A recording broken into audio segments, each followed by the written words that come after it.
donc je vous souhaite bonne assistance à la présentation. Et puis nous continuerons sur des questions-réponses auxquelles nous pouvons répondre moi-même ou un de mes chers collègues.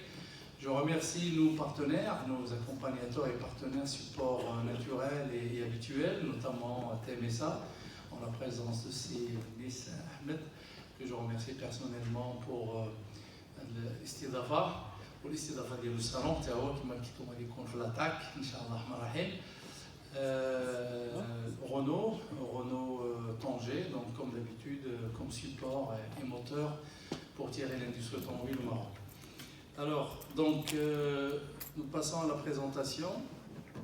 Alors, donc, il s'agit de la 7e édition du Salon de la sous-traitance automobile de Tanger. Tout à l'heure, j'ai eu une question d'un de vos confrères qui m'a dit pourquoi Tanger et pas ailleurs. Déjà, ça commence bien. Donc, moi, je suis casablancais, donc j'ai aucune préférence pour Casa, ou Penetra, ou Tanger. Donc, il viendra peut-être le moment où ça sera fait ailleurs. Aujourd'hui Tanger parce que le salon de la sous-traitance a été créé à Tanger, c'est l'idée. D'ailleurs, il s'appelle Salon de la sous-traitance Tanger Med. La marque est déposée, même juridiquement. Donc, il va falloir réfléchir à une autre formule pour mettre d'autres événements sur d'autres villes. Nous sommes ouverts et quand l'opportunité se présentera, nous le ferons, pourquoi pas. Donc, voilà donc un rappel des différentes zones que nous avons ici au niveau de Tanger, donc Tanger Med, donc il y a TFZ, il y a la TAC, il y a également Kinitra, la zone proche de Kinitra, il y a d'autres zones qui sont en train de voir le jour. J'ai entendu parler tout à l'heure d'une zone à Fès, peut-être une autre à Oujda, etc. Nous en parlerons plus tard. Alors quelques chiffres sur le secteur. Donc, pour cette année, le secteur prévoit d'exporter plus de 13 milliards d'euros. Pour rappel, l'année dernière, c'était aux alentours de 10 milliards. Donc, c'est une progression de 30%. Donc, le secteur, c'est toujours plus de 220 000 employés, avec une capacité de production 700 000 par an, dont 65% de taux d'intégration locale. Et puis il y a plus de 250 équipementiers automobiles installés au Maroc, en plus des deux constructeurs qui sont Renault et Stellantis. Donc le Maroc est le premier pays exportateur vers l'Union européenne en nouveaux véhicules. Et ceci pour vous dire que le secteur se porte bien, le secteur automobile se porte très bien. Il y a des nouveaux arrivants, il y a des extensions de groupes qui existent déjà. Sont déjà installés depuis bien longtemps. Alors ce flyer, vous le connaissez bien, donc ce sont les industriels, les big players qui sont installés dans notre pays à travers l'histoire de l'automobile au Maroc, qui a débuté dans les années 60-70, la création de la Somaca, et qui continue à se déployer encore aujourd'hui, comme je vous ai dit, avec encore des nouvelles constructions ou des extensions d'entreprises déjà existantes. Alors, des points forts de cet axe temps, nous avons la privatisation de la Somaca à un moment donné, donc la vente à Renault de cette usine, avec l'arrivée la production de Logan avec une composante export, c'était aux alentours de 2007. Et puis après l'accélération que vous connaissez au niveau du secteur automobile, avec la signature des différents accords entre l'État marocain et Renault pour le lancement de Tanger. Les voitures sont sorties en 2012. Après, donc, l'arrivée de l'usine de Stellantis à Kinitra, ainsi que donc, la signature des différents écosystèmes et le fameux plan d'accélération industrielle entre 2015 et 2020, qui a permis aujourd'hui à aboutir aux chiffres que vous avez vus tout à l'heure et qui a fait de notre secteur le premier secteur exportateur. Le secteur automobile, le premier générateur aussi d'emploi au Maroc, en termes en termes de MOD, enfin main-d'œuvre directe, aussi techniciens et ingénieurs, et toute catégorie d'employés. Alors le secteur, donc le développement de l'AMICA, la stratégie est, ce secteur doit être compétitif, continuer à être compétitif, intégré, interactif et visible à l'international, ce qui permettra effectivement de ramener peut-être d'autres big players qui n'existent pas, qui manquent à notre puzzle.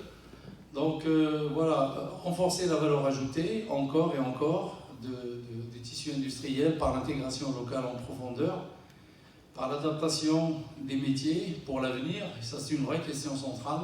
Comme vous le savez, l'automobile bouge beaucoup, il y a de plus en plus de voitures électriques, roulantes, connectées, et donc nos métiers qui étaient valables à 100% sur les anciennes voitures vont devoir évoluer, subir des mutations. Nous devons nous préparer à cette mutation, nous en parlerons un petit peu plus tard. Identifier les nouvelles opportunités d'investissement. Donc le salon aussi a comme but de créer des opportunités d'échange, des opportunités d'investissement entre des internationaux et des investisseurs locaux. Aussi, comme j'ai dit, la voiture électrique, c'est un grand virage qu'il ne faudra pas rater. Et l'énergie, la problématique du futur, c'est l'énergie. Donc, axé sur des énergies renouvelables, durables, pour accompagner cette évolution. Alors, identifier les nouvelles opportunités d'investissement, je viens d'en parler, et accompagner le développement de l'ingénierie, par exemple, des nouveaux métiers. De plus en plus d'ingénierie est intégrée au Maroc, un peu d'R&D, d'innovation, le testing avec des laboratoires, notamment le fameux laboratoire, le 7e. J'en parlais à l'instant, donc le 7e qui est un organe très très lié à l'AMICA et qui permet de supporter en termes d'essais, de développement, d'études, les différents métiers de l'automobile. Et puis nous avons les IFMIA, qui sont les instituts spécialisés pour l'automobile. Je vous rappelle, c'est une expérience réussie. On est dans la configuration d'une convention publique-privée. C'est de la gestion déléguée de la part de l'État marocain à l'AMICA. Donc nous gérons des instituts de la formation spécialisés pour l'automobile pour concrétiser tous ces plans de formation qui nous permettent aujourd'hui de qualifier notre main-d'œuvre et nos techniciens pour bien accomplir leurs tâches et préparer des ressources humaines capables et aptes à soulever le défi et le challenge de la compétitivité. Comme vous le savez très bien, il ne suffit pas d'être moins cher. Beaucoup de pays sont moins chers que nous. Il ne suffit pas d'être moins cher pour attirer des investisseurs dans un domaine aussi technique, aussi pointu que l'automobile. C'est une question d'état d'esprit, une question de mindset. C'est tout un ensemble pour une administration qui tire, un climat d'affaires crédible, des ressources humaines compétentes, formées et aussi motivées, engagées. Et c'est peut-être notre marque de fabrique, ce qui nous différencie de beaucoup de pays moins chers. Donc, alors, vous vous rappelez sans doute des écosystèmes survenus il y a 4 ou 5 années déjà, sont toujours là, sont toujours en maturation. Alors, pour dynamiser ces différents écosystèmes toujours existants, nous avons lancé au sein de l'AMICA des commissions par axe stratégique. Il y en a une que je pilote particulièrement, c'est la commission numéro 6, compétences et RH, je disais tout à l'heure. Vraiment, on est dans le vif du sujet. Tant l'évolution de l'automobile appelle à préparer toutes nos ressources humaines à cette évolution. Donc là, nous avons lancé un chantier d'études et de benchmarking avec d'autres pays où il y a beaucoup de voitures électriques, où l'industrie automobile électrique est bien avancée, pour essayer de sortir avec une liste des métiers, des nouveaux métiers ou des métiers évolués. De dresser cette liste, on connaît déjà un peu, on est déjà en cours d'application de certains métiers avancés, mais d'autres seront à venir. Donc cette liste de modules sera donc dispensée, sera appliquée. Nous utiliserons bien entendu les IFMIA, nos instituts par préférence, mais il y aura également des expressions de ces évolutions vis-à-vis des pouvoirs en charge de l'éducation nationale, etc., pour en prendre acte.